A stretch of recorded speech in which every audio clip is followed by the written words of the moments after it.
Good morning, a good Chodesh. Baruch Hashem, welcome back. Today we are learning the sixth Perek of Bava Kamma. Tonight is the Chasna of my son Svili, to his Kala Shifra. May they be Zochet to build the Bayis Nam and Beisrael together at Mevesh Mishana. Baruch Hashem, very exciting. And may all my viewers and listeners be Zochet to marry off their children, to have children, to marry and to marry them off in the proper time, the proper zivugim, and maybe I'll be zochet to witness the Geula Shlema Be'er B'Yameinu. Amen. Okay, today's shiur responsibility was Nachum Simchat Kodesh Mochem Hashem Bracha Sovish Mo'alev and B'nam Moshe V'Yosef Be'in Nesham Slav Aliyah before Shlema V'Yisrael Baruch Aliyah Bracha Bas Fasal Bracha Aliyana Bas Yah Bracha Avim Yitzchak Ben Risha Chaya Bas Tobela before Shlema B'Sov Shar Chal Yisrael and Tzlach and Bracha to Tzvi Noach ben Bracha Rachalea and Shmuel David ben Hind Miriam for his Zivik Bekarov. And a shout out to our friends at the Imperial Advisory Group, helping people with having businesses with their CFO requirements for the past 30 years. If your company needs help with them with that stuff, please reach out to them at imperialgrp.com. Perek Vav Mishnah Aleph Hakones Son the deer if someone brought his sheep into a pen and locked the gate before it properly, but an unusually strong wind blew it open, the yards of a Zika and the sheep got out and damaged another person's property. Potter, he's not had to pay for the damage because he did what he had to do by locking it up in a way that would secure it under normal circumstances. Low now, but if he did not lock the gate before it properly, and it was not locked, we to Zika, and it got and the sheep got out and did damage. Chayav, he is chayav to pay because he locked it up in a way that would not work even in normal circumstances. So you were negligent, you got to pay. Therefore, it's if the owner of the sheep locked the pen properly, but its walls were breached in an unexpected manner at night, or robbers breached it at night. Zika, and it got out through the gap in the wall and damaged the other person's property. Pater, he is not chayav to pay for the damage, because the wall broke through no fault of his own. If the robbers took it out of the pen and it damaged someone's property, list him chayavim, then the ganavim are obligated to pay for the damage by taking it out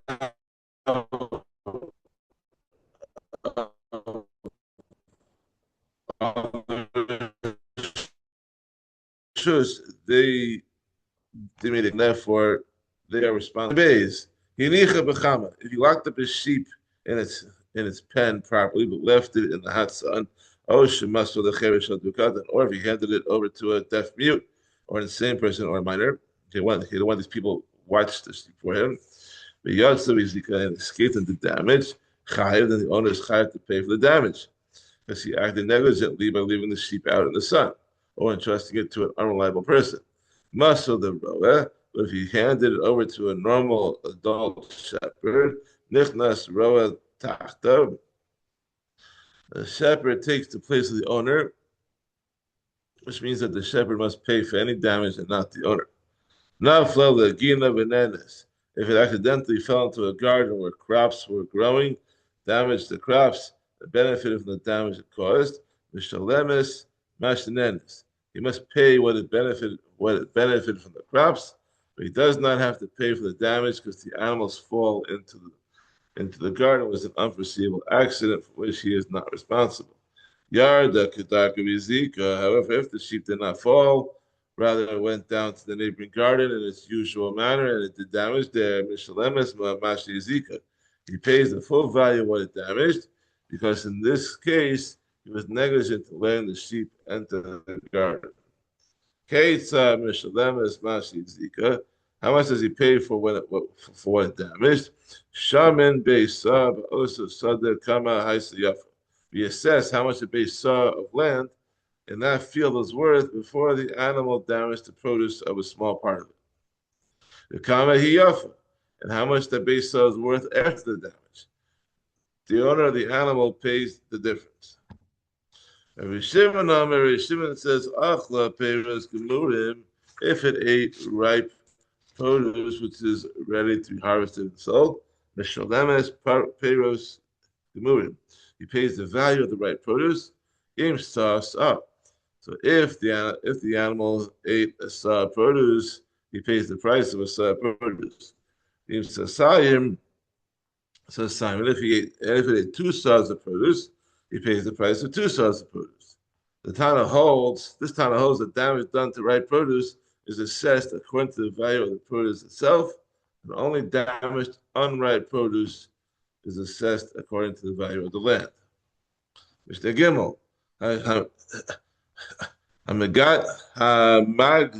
Hamagdish Bisok Sadesh Ochavero, Shalom Rishus. So I made stacks of his grain in his neighbor's field without permission. An animal belonging to the owner of the field ate from them.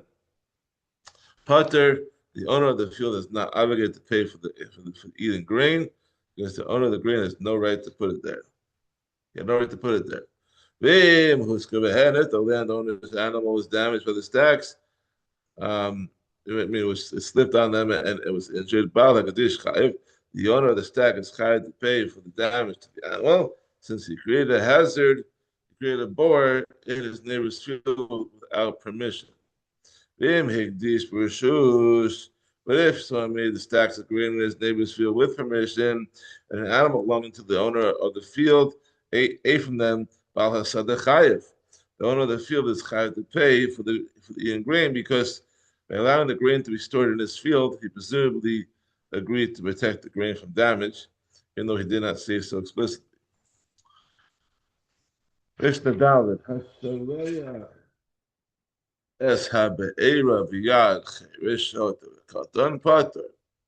if someone sent a source of fire in the hands of a deaf mute, and the same person or a minor who fanned it into a fire and burned another person's property with it, the one who sent the source of the fire is not chayav to pay under the laws of man, since he did not make the fire. Chayav b'dinei shemayim, but he is chayav to pay under the laws of heaven, because he was an indirect cause of the damage. Shalach b'yad b'keach, if he sent it in the hands of a competent person who burned another person's property with it, hapikeach chayav, the competent person is chayav to pay for the damage, and the one who sent it is completely exempt. Or if one person brought a flame, another person brought the wood and put it on the flame, thus creating a fire that could spread and do damage. And maybe the one who brought the wood is chayav to pay for the damage done by the fire, because he's the one who made it capable of doing damage. The one who brought the flame, however, is part of him, since the flame on its own would not have done any harm. In the opposite case, where one person brought wood, or one person brought a flame and set the wood alight. And maybe yes, or chayiv.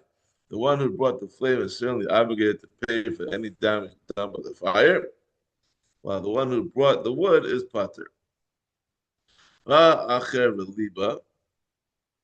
However, if in either of the previous cases, if the flame did not set the wood alight, and then another person then came and blew it into a fire that could do damage, the one who blew it is chayav to pay, and the others are pater. If the damaging fire was created only because an unusually strong wind blew it, all three of them are pater.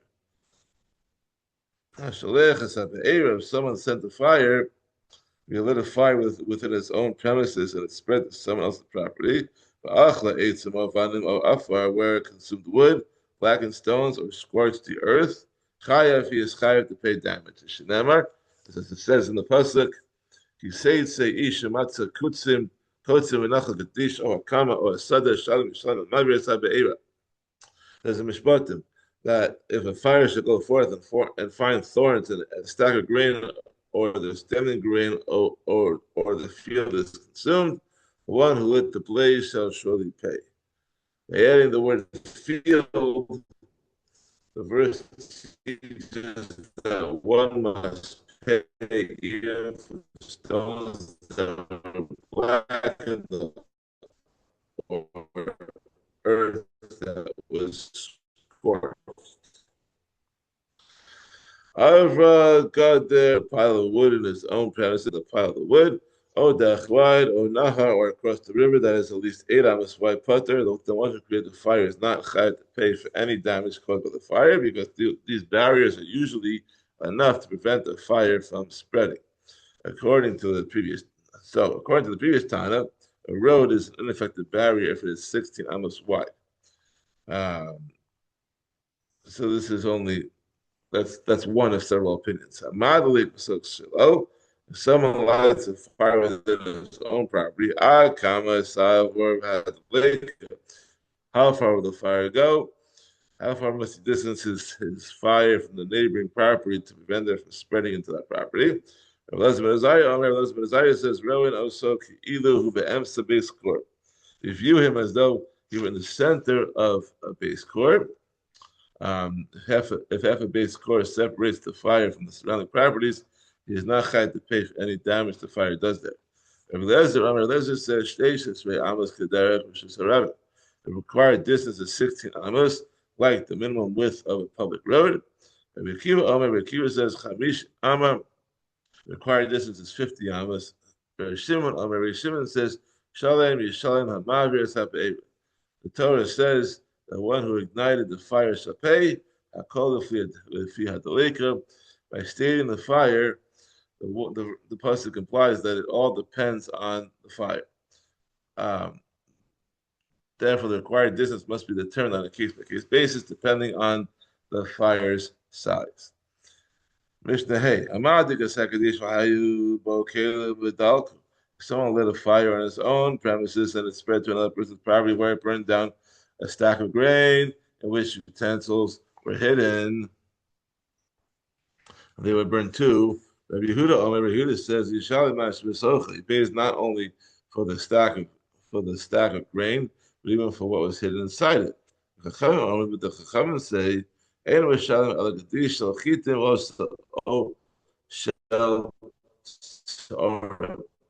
pays only for a stack of wheat or a stack of barley, and not for the hidden utensils, because the Torah does not hold one liable for burning things that are hidden.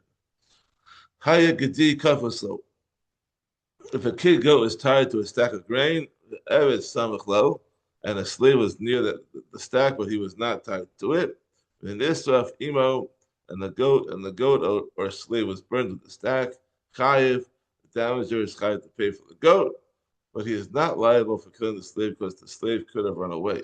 Eved kafas lo, however, if the slave was tied to the stack, the gedi samach lo, and the kid goat is near it, the nisraf imo, and the slave was burned with it, pater, the damager is not chayav to pay anything at all, because murdering a slave is punishable by death. The person cannot become subject to both the death penalty and a monetary obligation at the same time. But the Chachamim agreed with Rabbi Yehuda, where someone lit a fire on another person's property and it burned down a large house there. That he must pay for everything inside the house, including hidden objects. Listen, it is the way of people to place all sorts of things in their houses. And since the fire was started on the victim's property and it is common for anything to be hidden inside the house, I agree that the damager must pay even for the hidden items. Mishnah Vav.